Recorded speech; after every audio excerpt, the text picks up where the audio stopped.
Assalamu alaikum viewers, my name is Danish and you are watching Info with Danish, my YouTube channel where we believe learn and grow, सीखो और बढ़ो।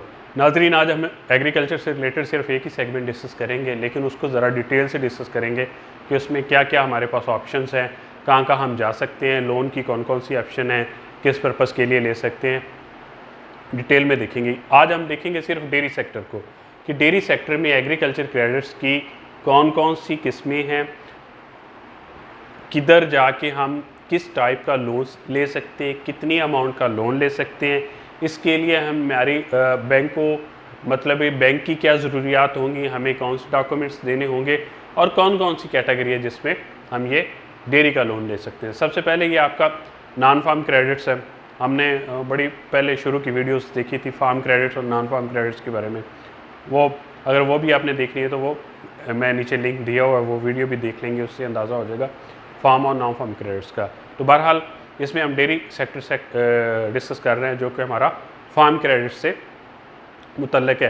अच्छा, dairy sector में जो जितने भी segment हम देख लेते हैं कि इसमें हम लोन की फैसिलिटी हमारे कस्टमर को कहाँ कहाँ अवेलेबल है। सबसे पहले हम देखते हैं कि अगर हमें दूध के लिए जानवर चाहिए, दूध देने वाले जानवर चाहिए, तो हम इस सेक्टर में यानी डेयरी में वो ले सकते हैं बैंक से। ठीक हो गया। दूध देने वाले जानवर बैंक से हम परचेज़ कर सकते हैं, एक ये सेगमेंट हो गया। दूसरा आता है क्या गोश्त वाले जानवर भी हम ले सकते हैं बैंक से। यस, अगर डेयरी सेक्टर में हम गोश्त का काम करना चाह रहे हैं तो हम गोश्त वाले जानवर भी ले सकते हैं। दो सेगमेंट हो गए।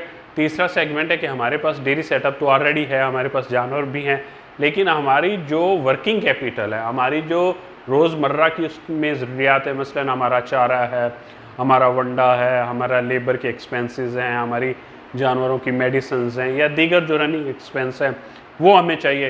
तो तीसरा सेगमेंट है हम वर्किंग कैपिटल में जाके वो चीज़ें भी ले सकते हैं।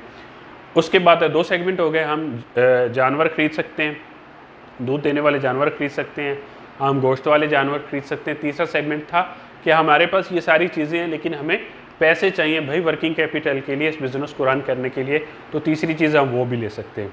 उसके बाद आते हैं, इसको मज़ीद थोड़ा सा वसी करते हैं, दूधी मतलब डेयरी सेक्टर में अगर कुछ छोटा दूध है, उसको बाइक चाहिए दूध कलेक्ट करने के लिए, तो हम वो बाइक भी दे सकते हैं।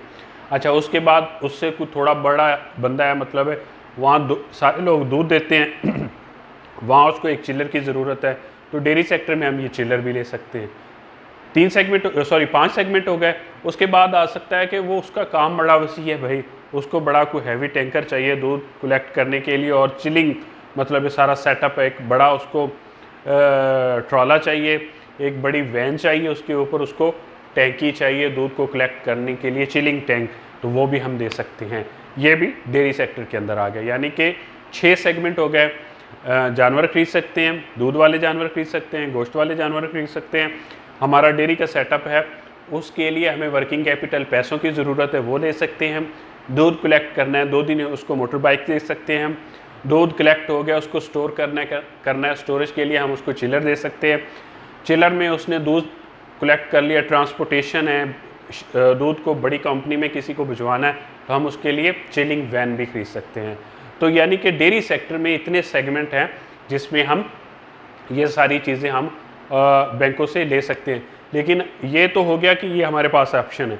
अगला सवाल आता है कि हमने सिक्योरिटी क्या देनी है। भाई अगर आपके पास ज़रूरी ज़मीन है तो वेल एंड गुड, आप ज़रूरी ज़मीन के ऊपर चार्ज पासबुक बनवाएंगे, उसके ऊपर आपका चार्ज हो जाएगा, बैंक उस पर अपना चार्ज करवा लेगा। लेकिन आपके पास ज़रूरी ज़मीन नहीं है, सिर्फ जो साइड लगाई हुई जहाँ आपका डेयरी फार्म है वही है, या कमर्शियल प्रॉपर्टी है, या शहर के अंदर प्लॉट है, तो फिर भी ये आप सारे लोन अवेल कर सकते हैं। तीसरी क्वेश्चन जो सबसे अहम है, इस वीडियो के ज़रिए मैं ना अपने फार्मर से एक बड़ा अहम मैसेज कन्वे करना चाहता हूँ, वो ये है कि देखिए भाई, आप डेयरी चला रहे हैं, पिछले 2 साल से, 3 साल से, 4 साल से, 1 साल से, 10 साल से चला रहे हैं, लेकिन देखने में ये आ रहा है कि डेयरी का आपके पास कोई रिकॉर्ड नहीं है। हाँ जी, कितने जानवर है भाईजान आपके पास? मेरे पास जी 10 जानवर हैं। दूध वाले कितने? जी 8 जानवर हैं। दूध किसे देते हैं? जी दूधी को। कोई रिकॉर्ड वो नहीं है भाईजान। तो कहने का मकसद है बैंक ने अपने डॉक्यूमेंट्स पूरे करने हैं, आज से ही आप ये शुरू कर लें। दूध का काम कर रहे हैं, उसको चैनलाइज करें थ्रू बैंकिंग। अगर बैंक के थ्रू भी पेमेंट नहीं कर रहे हैं तो एट लीस्ट आपके पास रिकॉर्ड होना चाहिए। जो दूध आप बेच रहे हैं उसका कोई रिकॉर्ड होना चाहिए पिछले 3 साल का, क्योंकि जब भी आप बैंक में लोन लेने जाएंगे आप वो पूछेंगे भाई दूध का कोई है आपके पास प्रोसीड का रिकॉर्ड। अगर तो आपका अकाउंट स्टेटमेंट्स और सारा दूध की जितनी प्रोसीड्स है अकाउंट्स में आ रही है तो वेल एंड गुड, उसका प्रॉपर रिकॉर्ड है। अगर नहीं भी है तो अपना रजिस्टर लगा के इसको मेंटेन करें, ये कंपलसरी है। आज की वीडियो के लिए इतना ही। Thank you very much. जज़ाकल्लाह।